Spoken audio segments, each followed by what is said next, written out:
the sales, so I don't know. And right now, selling my work is not necessarily a priority as much as I would like to sell my work. It's more important for me to get my work out there and to be showing at the right galleries and to be working with the right people. If I end up selling work, it's always a bonus.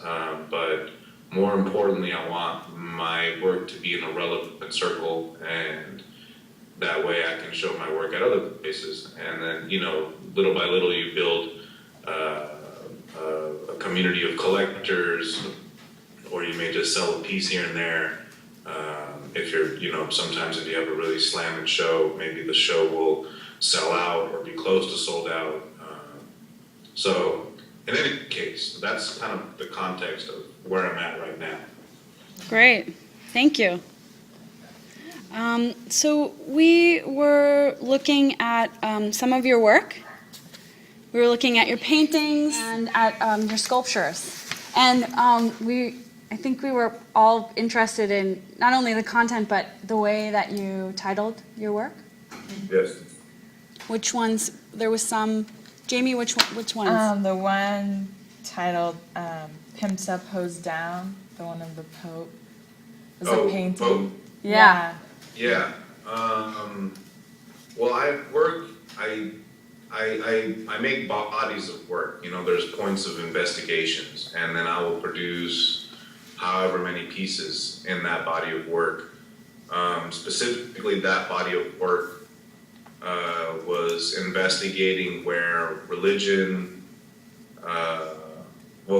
specifically Catholicism. I grew up Catholic, so where religion / Catholicism, gang culture, and bling culture kind of intersected. That's kind of, it's odd. That painting is like something I would never show my grandmother. I would say that. She definitely would stab me or hit me with a broom or something. I'm pretty aware that it's blasphemous. And I grew up with Pope John Paul II, or whatever. And this new Pope, I see him as this villain. I don't know. I create these fictional narratives in my work, and I insert characters that sometimes take the role of a villain.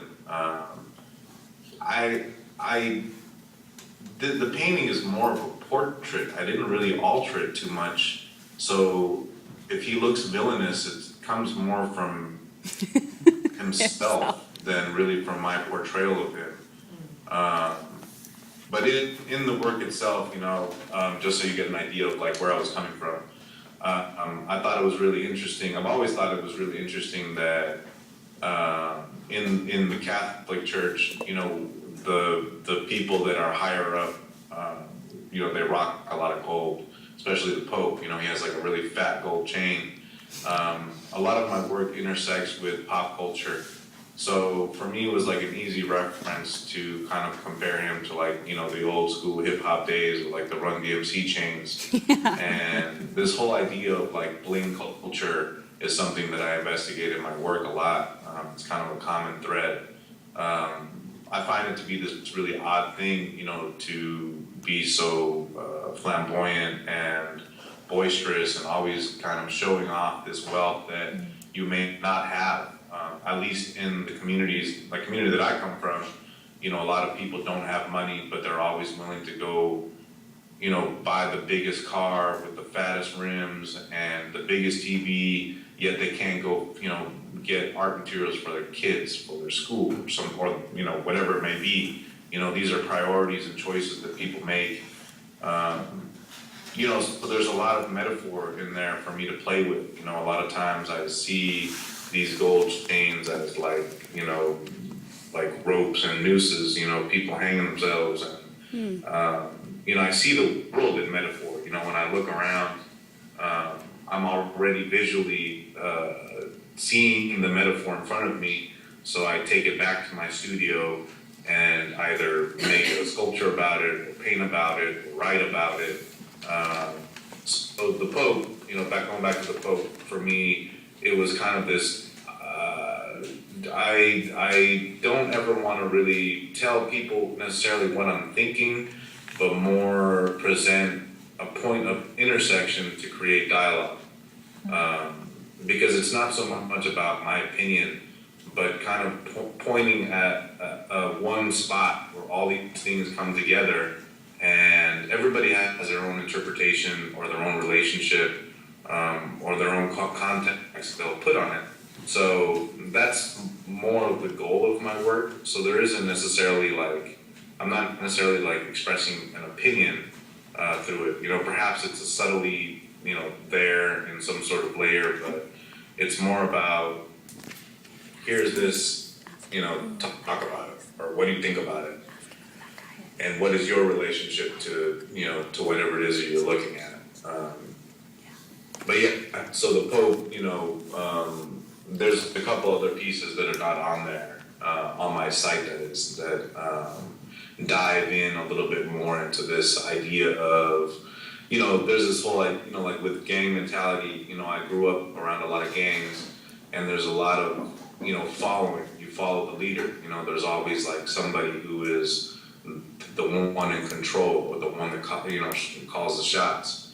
So, I kind of saw I was making relationships between that and religion, like when I used to go to church as a young man, I thought it was really odd that our priest was the interpreter of the Bible for this giant community of people. Because, ultimately they're interpreting the Bible as they see fit, and then they talk to their community of people. And for me, I was like 12 or 11 years old, and I was like, this is crazy bullshit. I don't trust you. This is insane. And I was a child, so, and then I would go to my friends' churches, and it was kind of the same relationship that I was seeing all around. And, I was pretty young when I was like, all right, I'm not Catholic anymore. So since then, it's always been something that I've, gone back to revisit. And I mean, because it shaped my identity, it shaped the way I see the world. And so I always go back and question it and kind of, investigate the various threads that have always, provided me doubt. And so in any case, that's kind of the origin of that piece and that work. Great, thank you.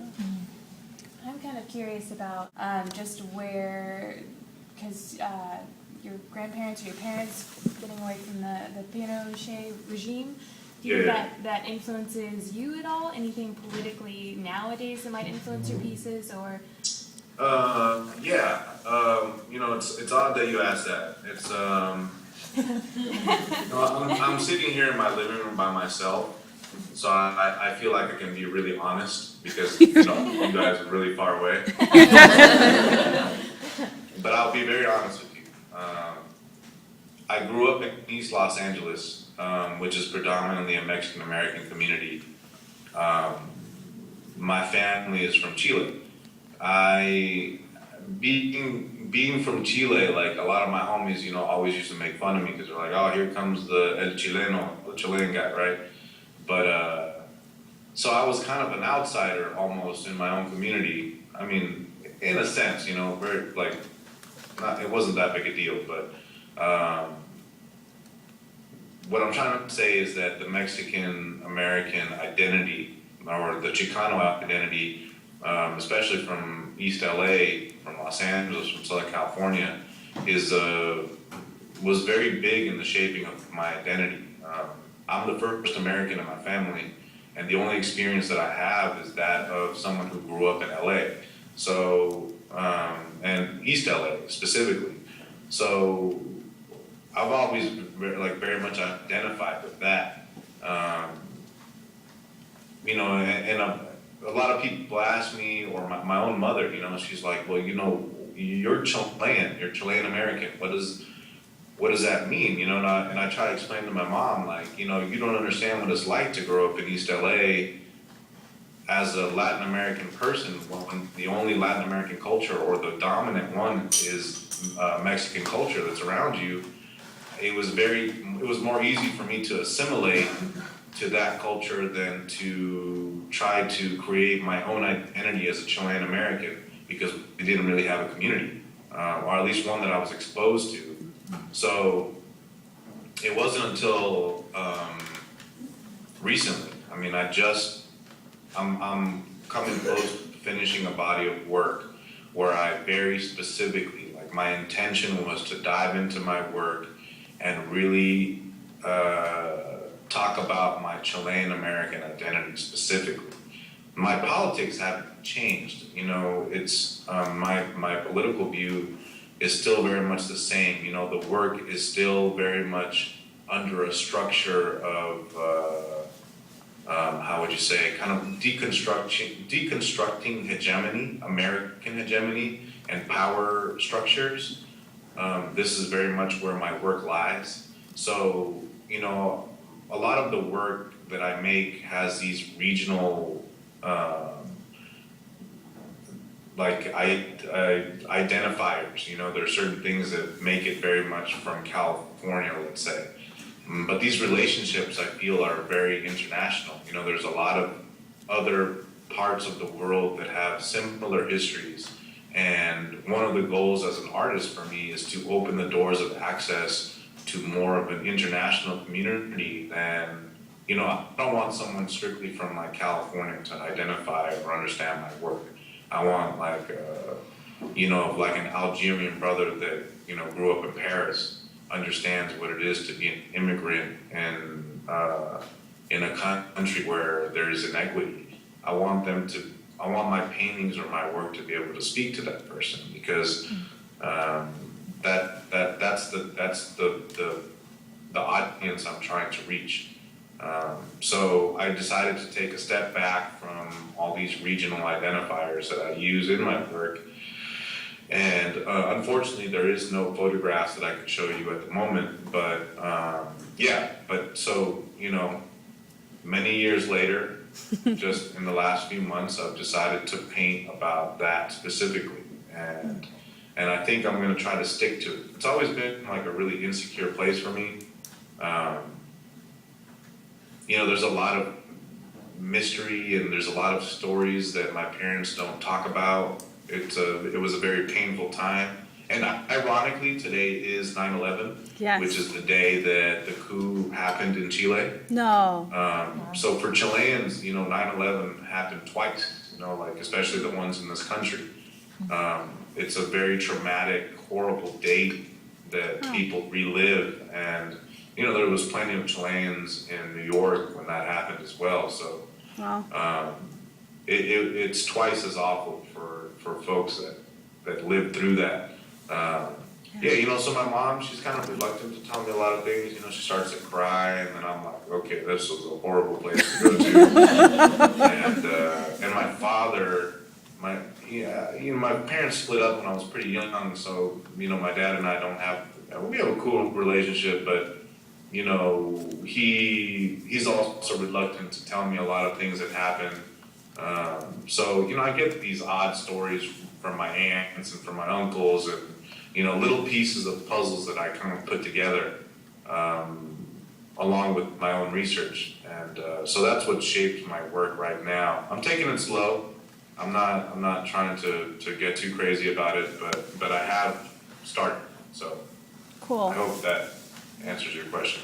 Not to sound like a crazy therapist or anything, but how does that make you feel? Like, getting back into that, I guess, mindset, like going and trying to discover that now, after growing up in a different kind of culture, I guess. Does it? It's not. It feels fine. It feels good. It feels sincere. It feels honest. I don't. You know, I'm at a time of my life where I'm not like I'm so much less. How do I say this right? It's not that I'm less full of bullshit. I just use it intentionally now. Like before, I used to slip out on accident, but now it's like I know when I'm trying to bullshit somebody, and I use it very specifically. So like in my work and in my daily practice, just as a human, just as a person, I'm in a very honest and sincere time of my life. You know, I work with young people. I've been through a lot of shit in my life, like everybody else. But the only way I can be a good teacher to my kids is to have a sincere and honest relationship with them, especially because a lot of them come from, troubled backgrounds, and it's very important that I stay sincere and true to them. And then also in my own work, in my art practice, the most successful work that I've done is when it comes from a sincere place. So, yeah, there's definitely areas of insecurity, because I feel like I think my insecurity maybe most comes from not knowing the whole story, and being misinformed, and that's a horrible thing for me. I like coming from a point of knowledge, and those times are in a lot of ways, historically speaking, documentation, a lot of those things are classified, and even when the classified documents came out, a lot of it was changed or blacked out. And our family, they can only tell their side of the story, like what they experienced and lived through. So it feels fine. It feels fine. It feels good. I feel like I'm doing the responsible thing for myself. I call it a crisis, my identity crisis that I went through when I was 12 or 13, because it really was a crisis. It was a horrible moment of my life where I was like, what the hell am I? Am I Chilean? Am I American? What, I'm so confused. Am I Mexican? Am I Chicano? I don't get it. And ultimately, I was able to embrace all of it, and be like, okay, well, I'm an American. I was born here. I'm an Angelino. I'm from LA. And, it is what it is. I come from this kind of interesting hybrid culture, which is what I talk about in my work, So now it's something to make work about. Cool. To ask who Commission work? know about the The title of your hand sculptures they were titled somebody's name. Could you talk a little bit about the connection? Yeah, who is that, and could you talk about how that informed the West Side and stuff? So Joaquin Murieta is depending on who you ask, Joaquin Murieta, it was if you ask the Latin American community, he was a hero. He's kind of like a Robin Hood. But if you ask, or if you read in American textbooks, he was a bandido or a villain. So when I was researching the first Chilean immigrants that came, I thought they all came in the 70s with my parents. But the first Chileans that came were during the gold rush, which was very interesting for me because I was investigating that time of California for my work. And I was like, okay, this is cool. This is a cool intersection. This is the history of my culture in California way before I ever imagined.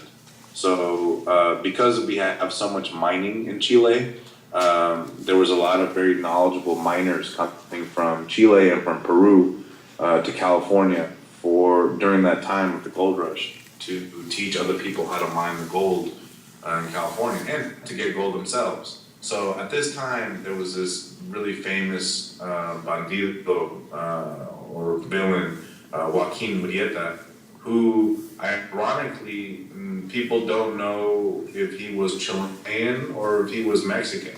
So I was like, wow, this is the most interesting thing ever for me, in terms of discussing my identity as a Californian. In 2012, I'm like, wow, there was this guy in 1810 who was a bandit, and some people see him as Robin Hood and other people see him as his villain, and then they don't know if he's Chilean or Mexican. This is nuts. This is crazy for me. So I used him, I use the word exploit a lot because these are all sources or resources that I can exploit to make work. So his character became very interesting to me. I started reading, all of the stories are based mostly in myth or legend. There's very few factual things. So I started using the character as a base for work, and he led me, reading about him led me to other stories about the Old West that somehow intersected with my work. So I continued to make work about. So specifically that project, when they caught Joaquin Murrieta, when they found him or caught him, they killed him, they cut his head off, and they stuck it in a jar, and they toured it around California. Him and his homie, his right hand guy who went by Three Finger Jack, because he had 3 fingers. The other 2 got shot off. So they cut that guy's hand off, and they cut Joaquin Murrieta's head off, and they stuck them both in jars full of formaldehyde and toured them around California, to like at various different venues. And it was like this really grotesque way of like, we caught the villain and we got him, and unfortunately the head and the hand were destroyed in the earthquake of San Francisco in 1906. So there's a lot of written material about it. So in any case, this grotesque way of exhibiting things I thought was also something for me to exploit. So I decided to, that's not the only project that they're actually cookie jars, that's a secret, but it's supposed to play on the idea of a specimen jar. And the reason that they are, the one that you see is strictly like, the West Coast hand sign, Yeah. like that. Yeah. Yeah. But the series, the original series was a whole series of gang signs, which was part of a show. It was part of a bigger body of work, that we were using a book that was written in 1842, where these explorers that rediscovered the Mayan civilization. So we were we kind of made a parallel fictional narrative where we, the artists, became the explorer, as well as the makers of these like artifacts that we brought back from our explorations.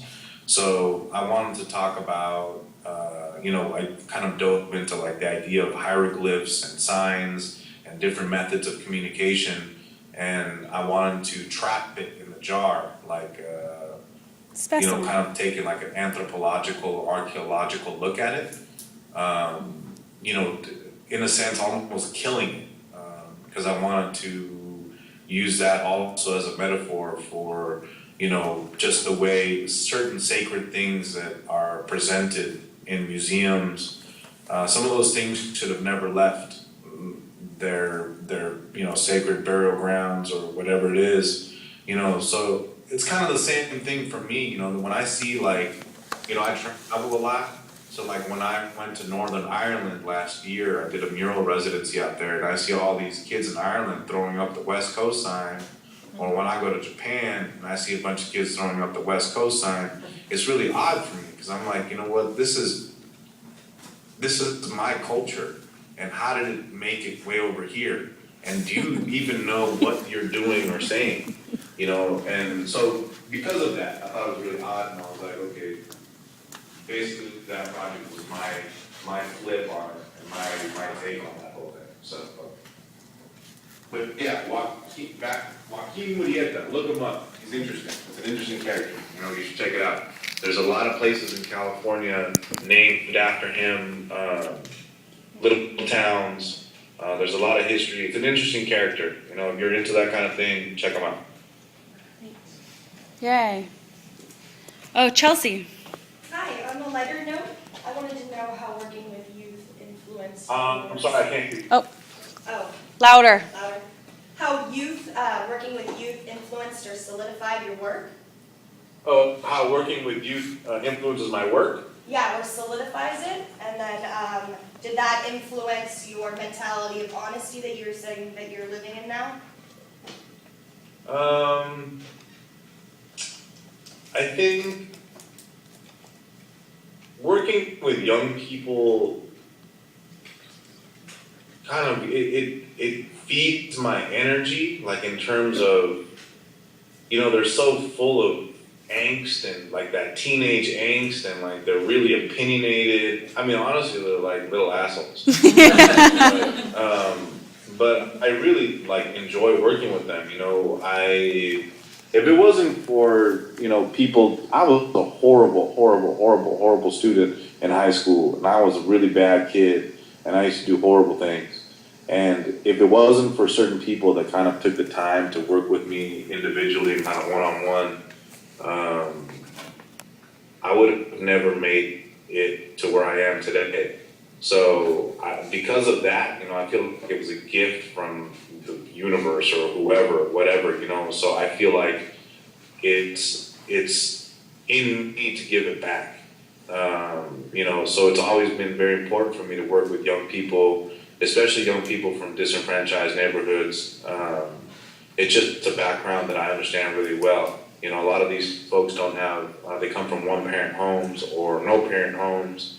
A lot of the neighborhoods are full of gang problems and drug problems and violence, and this is all something that's very familiar to me. So it's like I can easily negotiate around all that stuff, and let's just get to the work and talk about life, in another way, and try to open broaden the horizons of these young folks. So in a sense, like to be more specific about your question, they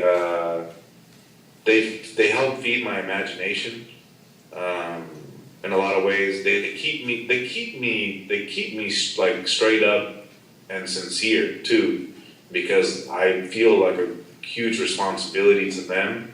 I have children of my own, so like they become my kids, and so much of the work that I do, in a sense, is how do I put it? Like, so much of my inspiration comes from trying to get a piece of the truth, like out there, that doesn't get told all the time. And I am extremely privileged to have the platform to express myself and to get my work into certain circles that other people can't. So I want a little slice of our truth to go into those places. And so I see them as, in a lot of ways, as inspiration, because I know that, they may be 20 years younger than me, but they're living the same shit that I went through. And, a lot of things have changed, and a lot of things haven't changed, and I think it's important to talk about a lot of these things. So they remind me, because like, I'm sitting in my very comfortable living room in North Berkeley, surrounded by all these little goodies that I bought for myself. But this is not the way I grew up. So, in a lot of ways, they remind me about, and this is a very individual, very specific to me, but, they remind me of my duty, and like what perhaps I'm here to do. Life goes by pretty quick. Yeah. So I feel like I need to stay true to the path that was presented in front of me and the one that I've carved out for myself. So, and then like directly, like the way they influence my work, there's been times where I'm really caught, like the interest. I'm very interested in youth culture, because it's like they have their ear very fixed to the street and to contemporary culture, urban culture. So, every now and then I'll paint portraits just because their gear is real interesting to me. I'm like, you got some funky style going on. I would love to paint you. So, but I think that's the closest answer I can give you. Please, Sarah. You mentioned the circles that you can get into particularly. How did you make connections, and was it through your MFA that you met people and? Yeah, well, that's a good question.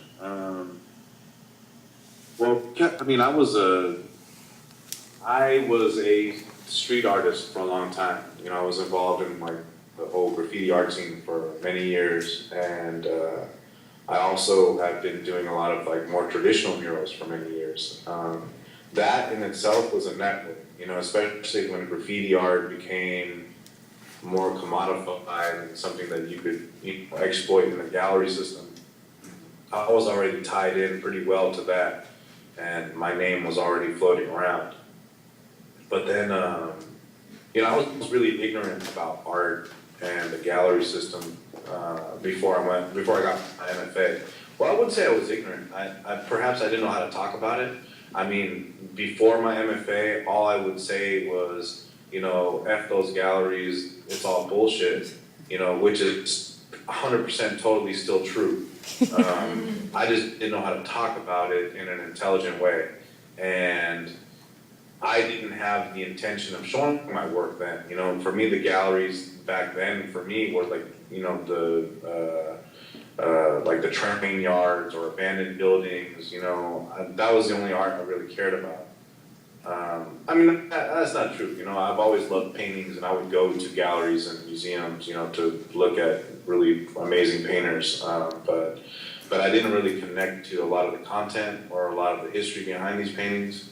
So, it wasn't until that I decided, I made a very intentional decision where I was like, I'm quitting my job, I am going to create a body of work, and I'm going to apply to graduate school for an MFA.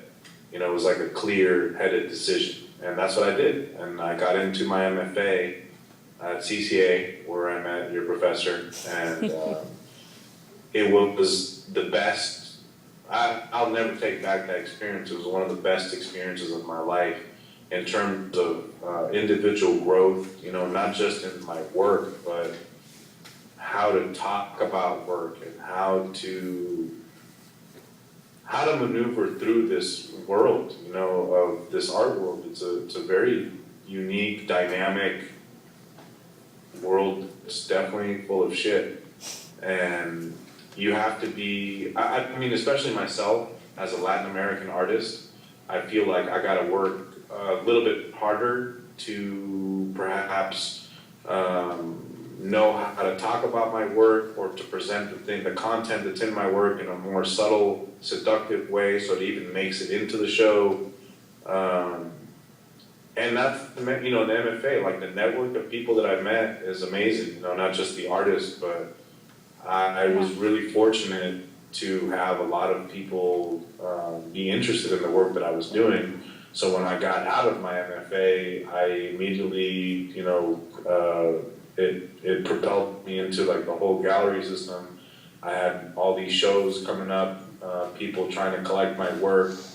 I started exploiting my network in LA, which was more connected to the street art scene. But a lot of folks that had galleries and were still interested in seeing what I was up to now. So, at that point, it's really about meeting people, and I'm not trying to say like an MFA is the only way to go. You have to be a social person, you have to be able to talk about your work, you gotta be able to get yourself out there, go to openings, research the galleries that you wanna work with or the curators that you wanna work with. Have goals for your work. Like you have to, I've always told myself like between now, 5 years from now, I want to see a painting of mine at the Lockman, the LA County Museum of Art.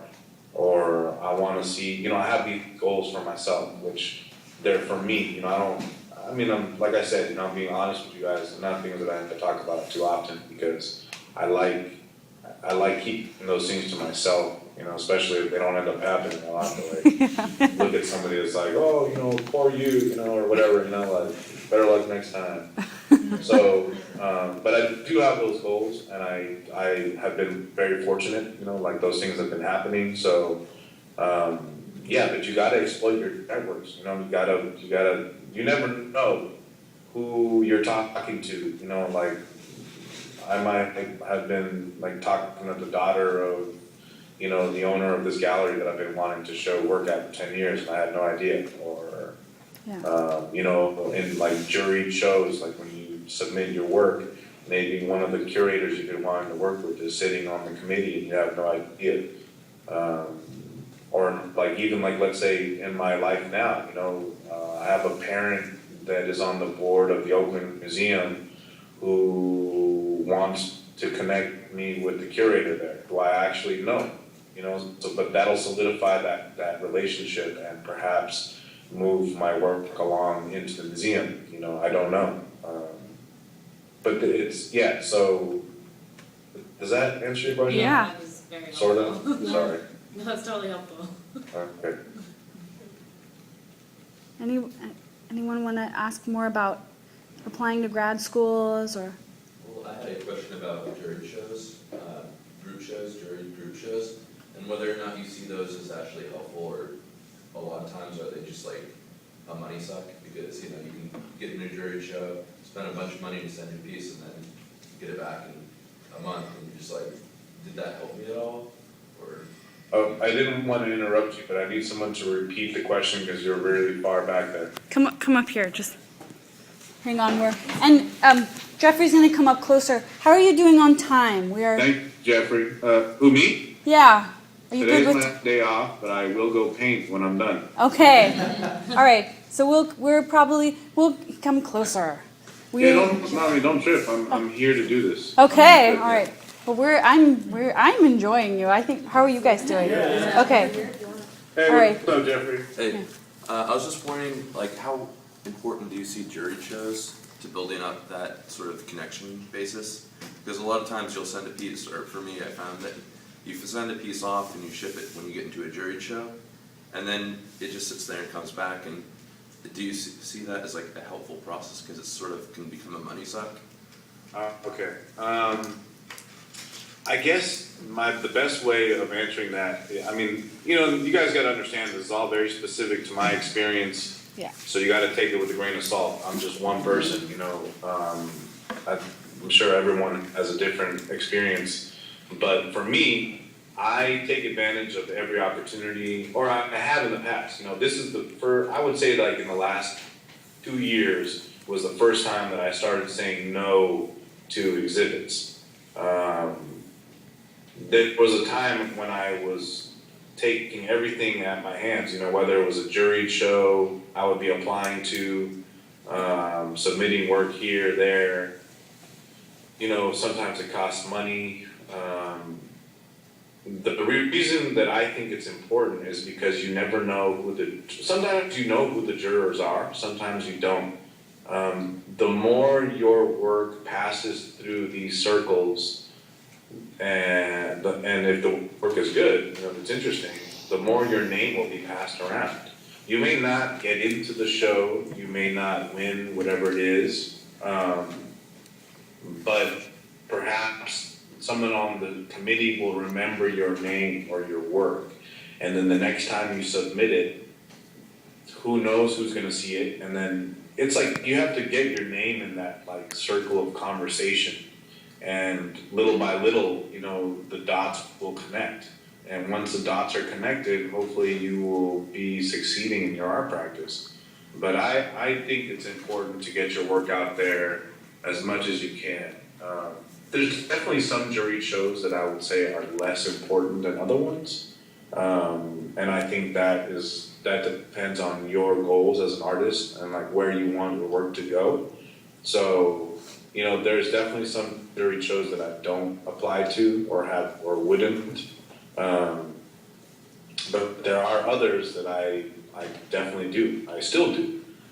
So, and it has helped me, you know, like, for instance, as an example, maybe 2 years ago, I applied to a juried show, and I got my work into the show, but the person that was on one of the jurors, the person on the committee, ended up contacting me after that show to have me in another show, where I met more artists, and then I met the owner of that gallery, and then that connected me to another gallery, and, you know, just kind of, it's that building of relationships, you know, it's crucial, it's really important.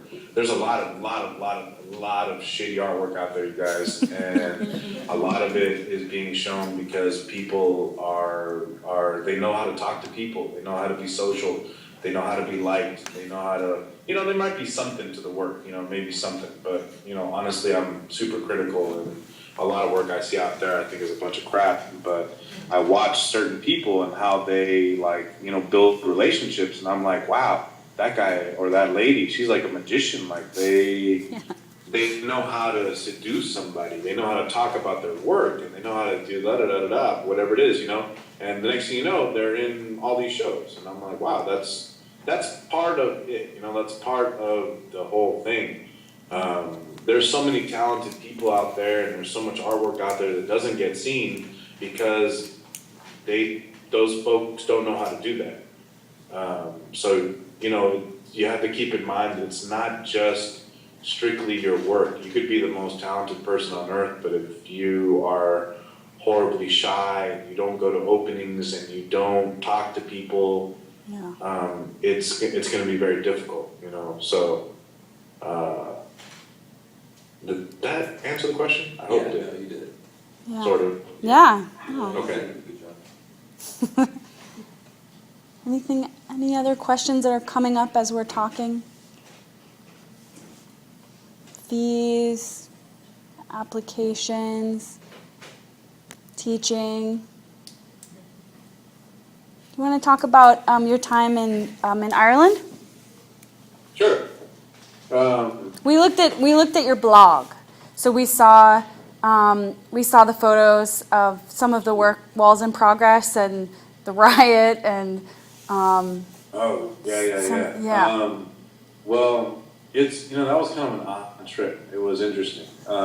They were specifically looking for professional artists that had a background in graffiti and traditional muralism, and working with young people from disenfranchised communities. So those three specific things they were looking for. So they found me and these three other gentlemen, two of which I already knew just because we're, you know, involved in the same world. So four of us were invited to Northern Ireland. It was, you know, it was interesting because it's like we left as Americans, representatives of the United States, but you couldn't have gotten a more diverse group of people. We were all immigrant children, or if not immigrants ourselves. So our take on the United States and America was very different, and I don't think they were necessarily ready for us in that respect, politically speaking and culturally speaking. So when we got there, you know, the visual landscape in Northern Ireland is monopolized by a mural group called the Bogside Artists. They're a very well-known group of muralists. And they have painted probably 95% of the murals in Northern Ireland. Northern Ireland and Derry, specifically where I was, it's like a village. It is tiny. It is very little. So, you know, monopolizing the visual landscape of the city of Derry is not so hard.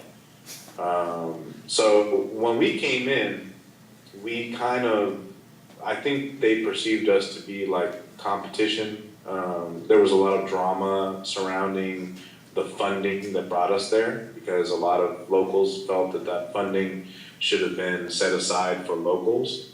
But that funding came, you know, directly from the British government for outside artists. So, you know, there was a whole conflict around that. Then the organization that invited us, they wanted us to present a kind of a new look at muralism, and they were pushing us to be less political in our work, which is very odd for us coming from here, because when I teach a workshop with young people to conceptualize a mural, most of it is like really trying to engage them in critical thought about politics and culture. Yeah. So we all kind of take the same approach.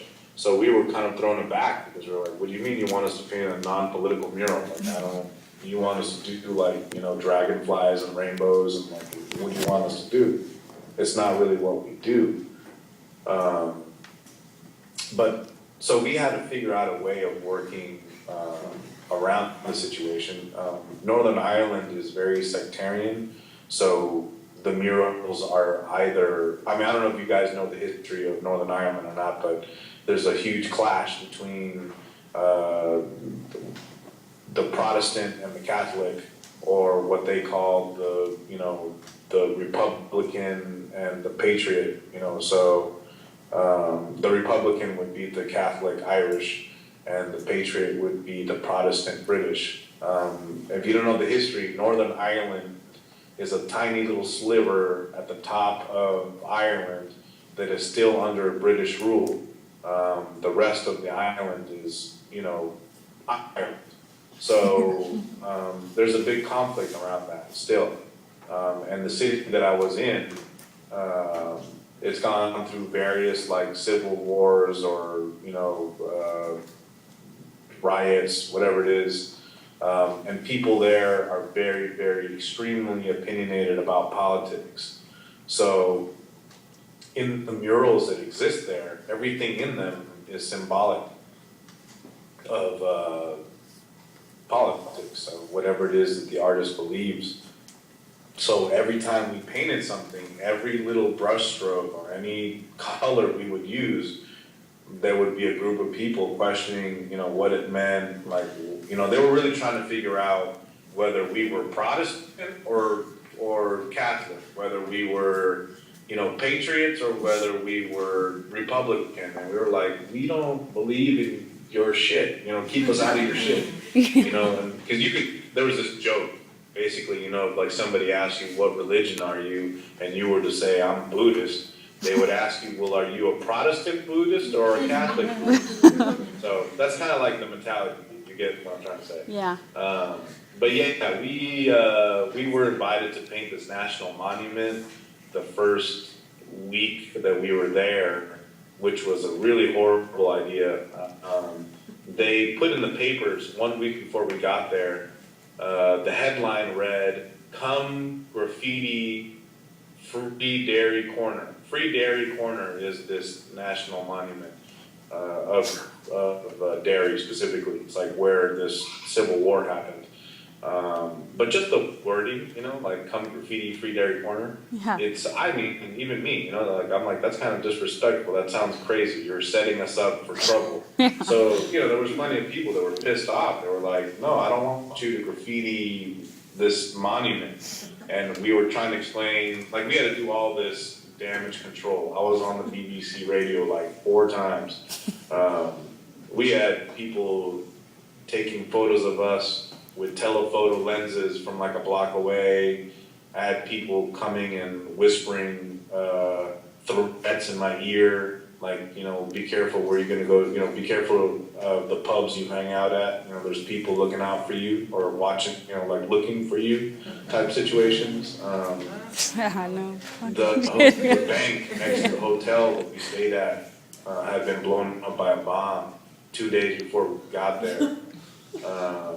It was, honestly, you guys, like, it was the first time that I was a little, you know, I've been around a lot of guns and violence. I was a little afraid. I was like, this is kind of effed up, man. We're going to get blown up in Ireland for painting a wall.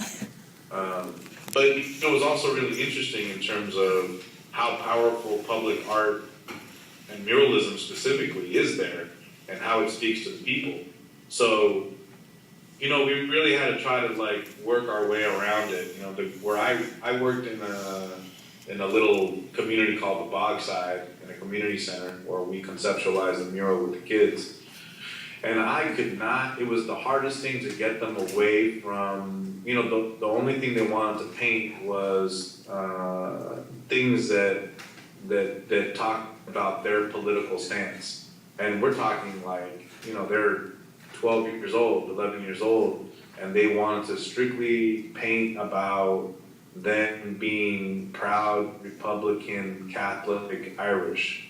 And so I had to really steer clear from certain signifiers, certain signs that they use in the murals that talk about these politics, you know. So, you know, we were trying to make it more of about cultural pride, and if they were going to talk about politics, we wanted to be more international as opposed to regional. It was really difficult.